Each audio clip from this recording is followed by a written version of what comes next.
بسم اللہ الرحمن الرحیم۔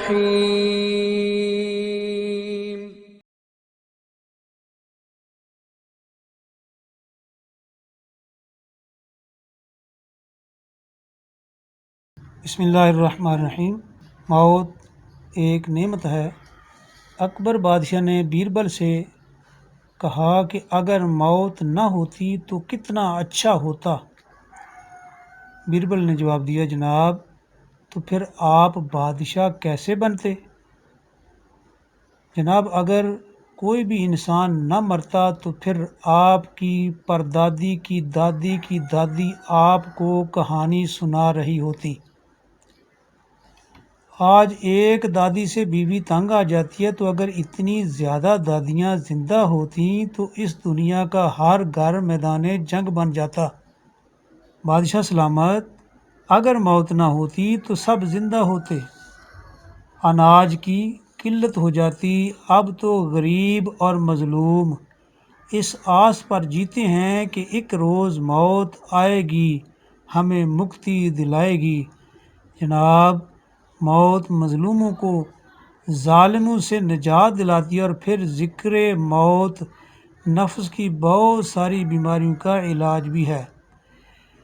بائرن کہتا ہے، موت سے تمام مصائب کا خاتمہ ہو جاتا ہے۔ سقراط سے پوچھا گیا کہ موت سے بھی کوئی سخت چیز ہے؟ جواب ملا، زندگی میں، کیونکہ ہر قسم کے رنج و غم برداشت کرنے پڑتے ہیں، اور موت ان دکھوں اور رنج و غم سے نجات دلاتی ہے۔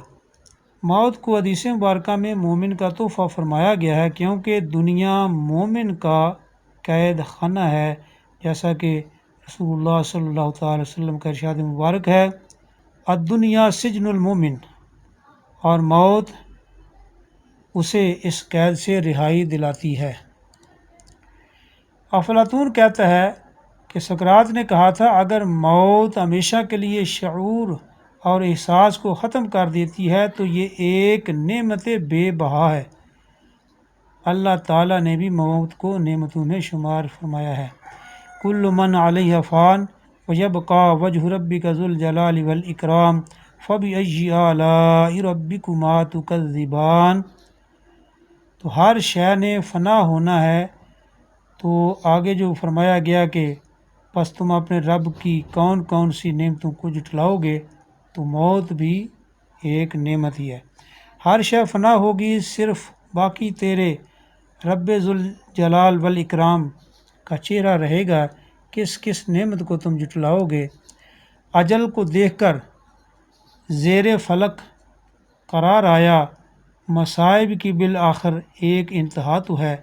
چارلس فرومین کہتا ہے، موت سے کیوں ڈرتی ہو؟ یہ زندگی میں بہت خوبصورت ایڈونچر ہے۔ جب کوئی مر جائے تو یوں کہا کرو، گاڈز فنگر ٹچڈ ہم اینڈ ہی سلیپٹ۔ ویڈیو اگر اچھی لگے تو چینل کو سبسکرائب کر دیں، ویڈیو کو لائک اور شیئر کر دیں، تاکہ آپ کے لیے بھی صدقہ جاریہ بن جائے۔